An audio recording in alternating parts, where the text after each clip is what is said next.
Tales of ghosts, monsters, and supernatural creatures hiding in the shadows have long been a favorite method of warning and disciplining misbehaving children.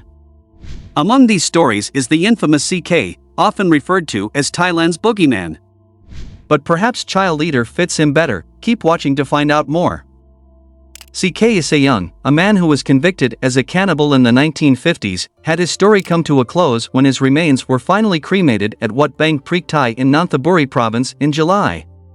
His execution took place at Bang Kwang prison on September 16, 1959, as he was found guilty of the horrifying crimes of murdering 6 children and engaging in cannibalism. As we learn more about Si Quey, you'll soon discover a shocking revelation that blurs the line between humanity and cannibalism. Stick with us until the end, and you'll understand why Si Quey's story continues to haunt both the imagination and the history books. Si Quey's early life. Si Quey's early life remains shrouded in mystery. One account suggests that he was born in Shantou, China, in 1927, and that he was a participant in the Second Sino-Japanese War. According to official Thai records, during the war, Si Quey resorted to cannibalism when faced with dire circumstances, consuming parts of his fellow soldiers when supplies ran critically low during a siege. Newspapers at the time ran sensationalized stories, providing gory details of Si Quey's alleged past. They claimed that his taste for human flesh developed during his service as a soldier in World War II, particularly on Hainan Island, where his commanding officers supposedly ordered the soldiers to eat the livers of their fallen enemies due to a belief in the liver's regenerative powers, considering it the center of the human spirit. Following the war, Si Quey sought a fresh start in Thailand, where he lived in poverty and undertook various menial jobs, including gardening. In spite of his unsettling history, many who were personally acquainted with him regarded Si Quey as a good person. Today, it is generally agreed that the accusations of cannibalism against Si Quey lack credibility. Keep watching to uncover more details on whether or not this is true. The victims of Si Quey's cannibalistic behavior. During the 1950s, Si Quey worked in a number of menial roles. Several sources describe him as a gardener, before allegedly beginning his killings. From 1954 to 1958, Si Quey's name became synonymous with a string of gruesome crimes. During this period, he was accused of abducting and murdering multiple Thai children, primarily young boys. Chinese immigrant Si Quey was convicted of murdering 7 boys and was accused of removing their internal organs.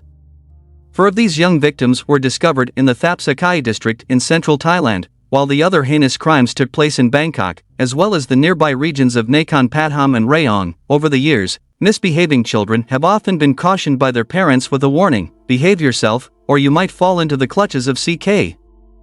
Si Quey was accused of removing his victims' internal organs, boiling them, and consuming them. The horrifying aspect of Si Quey's crimes is further highlighted by the way he lured his young victims. According to Thai official records, Si Quey confessed to the police that he specifically chose children as his victims because they were more susceptible to his lures. He would promise them candies or lure them by showing them toys. He confessed to finding pleasure in the taste of human flesh, although he later denied being a cannibal. This murderer gained infamy as Thailand's Boogeyman following a confession where he was quoted as saying he relished the taste of children's intestines and internal organs. How he was caught, legal actions. The horrifying truth about Si Quey's crimes was exposed when he was caught in the act of trying to dispose of the remains of an 8-year-old boy named Samboon Bunyakan in Rayong, a city located to the south of Bangkok. Si Quey had allegedly removed the heart and liver of the young victim, and he was attempting to burn the boy's remains. Not only had he murdered the child and attempted to destroy the evidence, police said he ate some of it. The claims around Si Quey's crimes are dubious at best.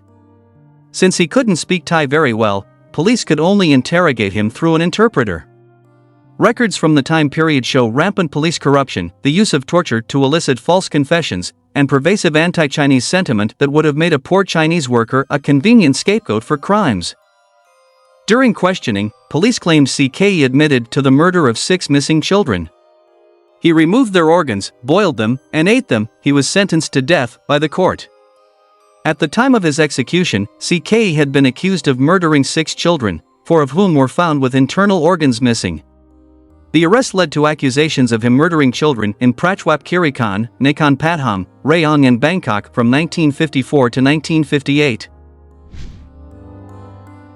Finally laid to rest. The remains of the child murderer Si Quey don't rest in a traditional coffin or urn like most people. Instead, his dead body is on display inside a glass case, open for the world to see, at the Songkran Nyamsain Forensic Medicine Museum, which is part of the Suraraj Medical Museum, often referred to as the Museum of Death. Si Quey was sentenced to death and executed by firing squad in 1959 at the young age of 31. Following his execution, a doctor from Suraraj Hospital made a request to preserve Si Quey's body for the purpose of studying his brain, which was granted. Si Quey's embalmed body was then kept on public display at the Suraraj Medical Museum, enclosed within a glass box, and tagged with the label cannibal for around 6 decades. The sign on the case read, Si Quey, cannibal, serving as a stark reminder to potential wrongdoers that they, too, could end up being gawked by decades of school field trips. A petition with more than 11,000 signatures was submitted, urging the hospital to remove Si Quey's body and give him a proper burial. Among those in support of this initiative was Wan Napa Thongchin, a 68-year-old resident of Thap Sakai, whose parents had employed Si Quey in the past. Thongchin expressed her support for taking the body out of the glass display.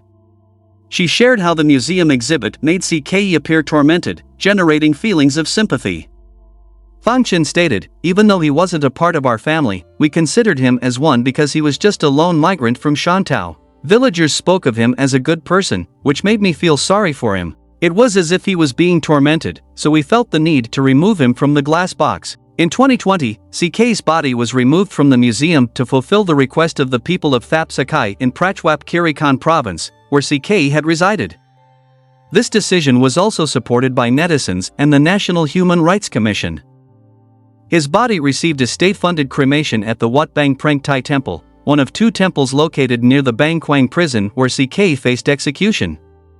Si Quey had no known relatives, but a small gathering consisting of human rights advocates, prison officials, and curious locals assembled to witness the cremation. The Thai Department of Corrections had never been contacted by any family members, and as of 2020, Si Quey was considered stateless. In Thap Sakai, where many had known Si Quey, there was a prevailing belief that he was innocent and unjustly made into a scapegoat. A survivor of an assault even stated that Si Quey was not her attacker. They contended that if advanced technology had been available at the time of the murders, Si Quey might not have been wrongfully convicted. Several of these individuals attended Si Quey's cremation ceremony. The truth surrounding Si Quey's life remains elusive. He had no family and no concrete past. And just like that, his story concluded in mystery. If you found this video engaging, don't forget to hit the subscribe button and turn on your notification bell. If you have any chilling tales you'd like to share with us, feel free to comment your ideas below. Thank you for watching.